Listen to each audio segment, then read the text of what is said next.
Um, Let me say a quick word about what's happened in Boston and San Francisco.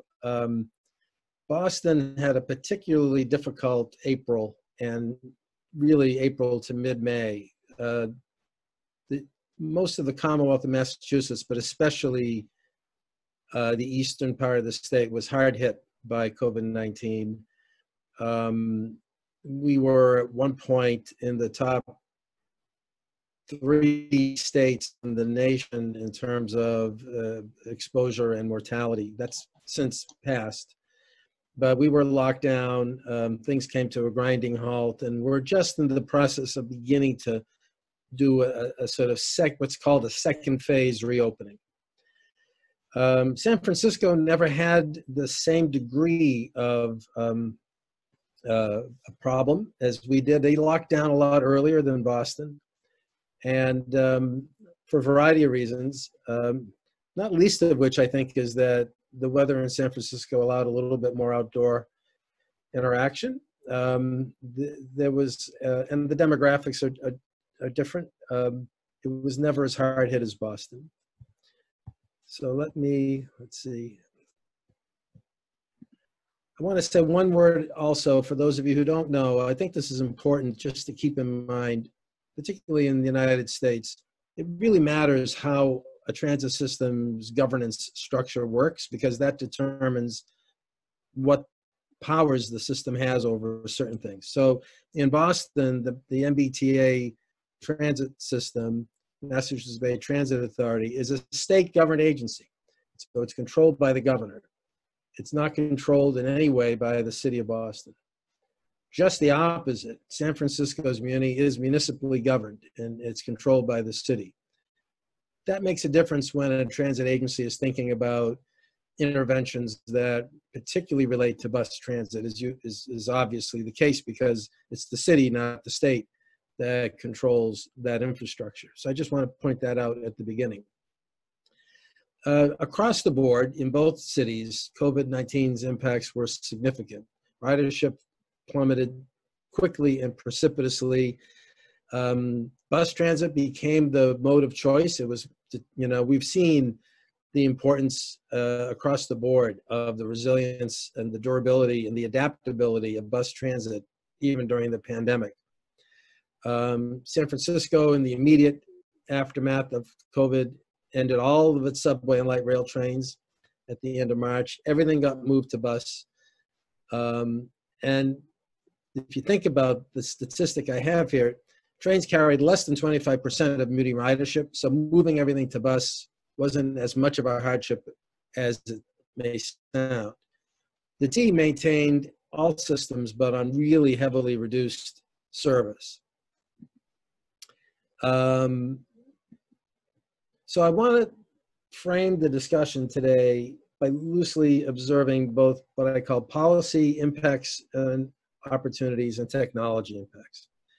So during the shutdown period, there were some policy opportunities. The MBTA shut down an entire subway line for repairs and was able to accelerate work that would have taken much inconvenience in many, many months.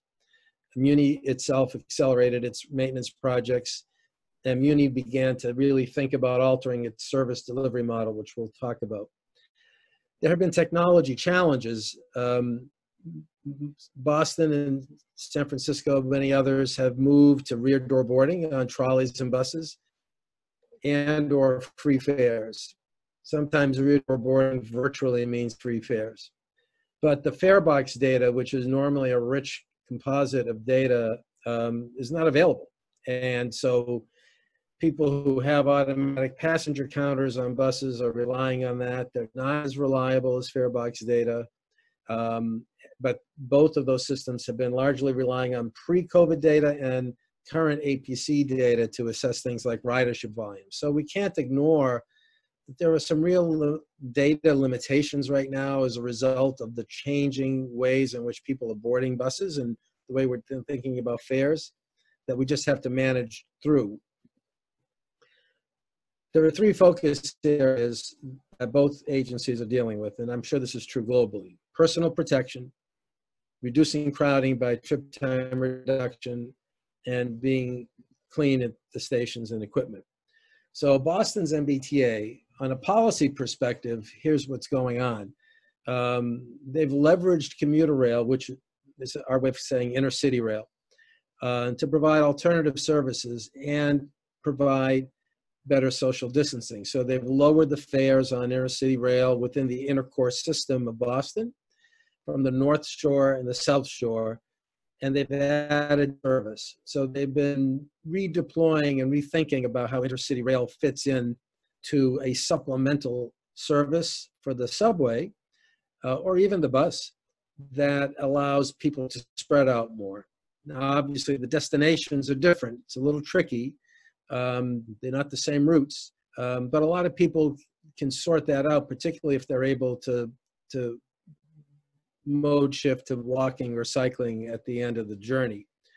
In both cities, everyone must wear masks. This is becoming a challenge to enforce. And in the United States, there's a reluctance to enforce anything with police because that's, particularly in the context of the current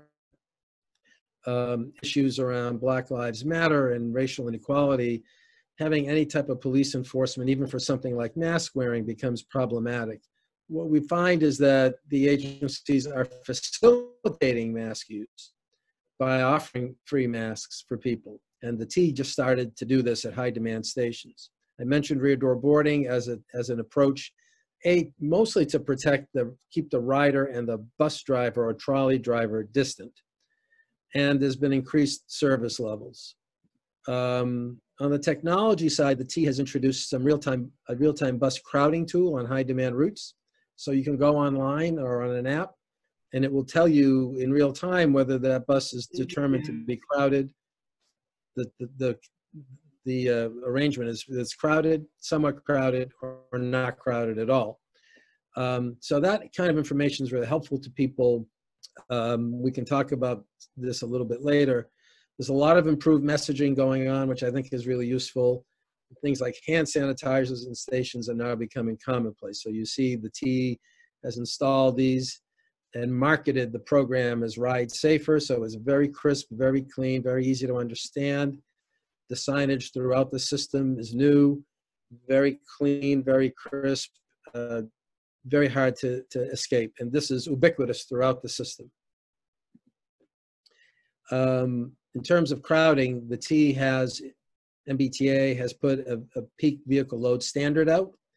So you see here the difference between 40 and 60-foot bus, the trolley, and the subway cars, what the number of seats are available, the peak load capacity, and the now hopefully enforced 3-foot, about 1 meter capacity. So if you're running a 40-foot bus, the T doesn't want more than 20 people on the bus. That happens to be more, for example, than Chicago. Chicago's CTA is limiting it to 15 people per bus. But there's a sense that 20 might work, and you see the difference in the rest of the system. So part of running more frequency, part of trying to keep the system safer for people and make it appear safer is to have this distancing. I think that there's a lot of data out now that suggests that the most efficacious thing by far to prevent viral spread is everybody in a mask, more so than anything else. But the combination of mask wearing plus proximity plus time, the duration of the trip, is the sort of combination of factors that transit agencies are trying to respond to. Now, Muni is moving to its own new phase. They're scheduled to open up the subway again, which was shut down on March 30th. That's scheduled to happen in August. It's planned, not certain, because right now California's having its own spike. That spike seems to be not so much in San Francisco, but mostly in the southern and central part of the state. Mask wearing is also required. And the bus driver in San Francisco is allowed, if he or she comes up to a bus stop and no one's wearing a mask, they just go by. They don't stop. It sends a message. And there's new cleaning protocols. They've introduced a mobile cleaning program so that the bus or the train gets cleaned actually in the field not just when it's back in the maintenance yard. And they're adding some capacity by increasing cars on lines and changing service delivery, which we'll talk about. This is a big innovation. All of 7 subway routes shared one tunnel prior to COVID in San Francisco. That meant delays, it meant crowding, it meant congestion. So they're removing some lines so that the L Taraval, the K Ingleside, the J Church will no longer enter the subway. And I can show you, if you can see here, you've got 2 transfer points now that are new, where people from the J line will transfer to either the M, the T, or the S here, or the N, and people using the L or the K line will transfer here. That is going to mean that they can move more trains more quickly through the main Market Street tunnel, and more frequency means less crowding. This is an interesting, for a couple of reasons. It shows you how more capacity San Francisco is running than either the Bay Area Transit or Boston, for that matter, or the T. And you can see again what they've done here. You've got 3 of the lines turning here, this line turning, the N, the blue line turning here, and then you've got 2 new transfer points so that not all of these trains, this line, and this line are no longer entering the tunnel. So you see transit system thinking about service delivery changes that probably should have been done pre-COVID, but now this has pushed the issue. From a technology and policy perspective, I mentioned governance being important. San Francisco, the Muni system is easy because they're run by the city. They're collaborating easily with the city on what they were calling a slow streets initiative to encourage people who may still not need to or want to take transit to be able to walk or cycle safely. So most agencies are thinking, how do we, if people are not comfortable with transit, we'd prefer that they shift to a sustainable mode, obviously, as opposed to driving. And again, they don't have a lot of data. They're using pre-existing data and community surveys. They're closing streets like this. It's working. People are happier. The San Francisco weather is obviously more congenial to doing this than many other places. And you can see the red streets here, the initial slow street deployment. The blue streets were the ones proposed. The plan is to have as many as 34 miles of streets turned into slow streets, where basically the only vehicles that are allowed will be emergency vehicles. Or if you live on that street and there's on-street parking, you'll get a pass to do that. But this is, we want to end with a conversation about how this is really the demonstration of what I think transit agencies and cities need to be doing, which is reimagining the public realm. So where are we headed in the long term? I think one issue is going to be fare structures. And there's a policy question. Is fare recovery, is the fare recovery metric still useful for transit? How do we think about funding transit? How do we think about collecting fares? And how does technology fit into this? There are equity issues involved in this. It's a whole big issue that I think the COVID-19 pandemic will trigger debate and conversation about. There are equity implications that we've learned in Boston from high demand bus routes. Even at the height of the pandemic, there were certain bus routes that were taking essential lower wage workers from lower wage communities to work. There were 30, 40, sometimes 50% capacity at the height of the pandemic. We need to engage the reality of that equity implication and think about whether in the future we should be providing, for example, better service delivery models like BRT. The impact of particulate matter. There's been 3 studies from Harvard, from Boston University, and from the University of Cambridge in the UK that I'm aware of that have clearly tied long-term exposure to particulate matter to higher COVID mortality and larger vulnerability. This, I think, is going to spark a discussion about electrifying fleets that are not yet electric. Battery electric bus, I think, is still an immature technology, and especially in cold environments, but we're going to see a movement in that direction. In Massachusetts on intercity rail, Unfortunately, we're still using diesel locomotives, and I think you'll find a movement to transition to electric multiple units.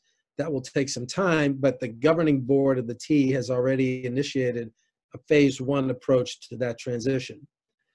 I think that there should be what Muni has done with new service delivery. They need to be synergistic with reimagined streetscapes. And so I do think that we need to, for cities to recover and for transit systems to recover, we need to provide people with options to walk and cycle safely. And we need to have bus rapid transit in dedicated lanes to provide the frequency that we need to make sure crowding is reduced.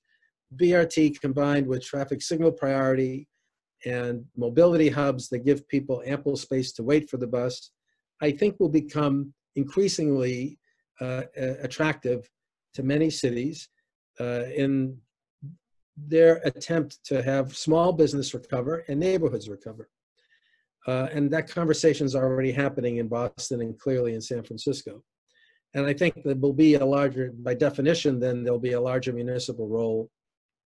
And especially for agencies like the T that are not controlled by the city, we'll have to think about ways to create new collaborative forms so that the city and the transit agency can work together to make these kind of synergistic new public realm initiatives happen. So that's my message. That's my report, and I hope this was helpful.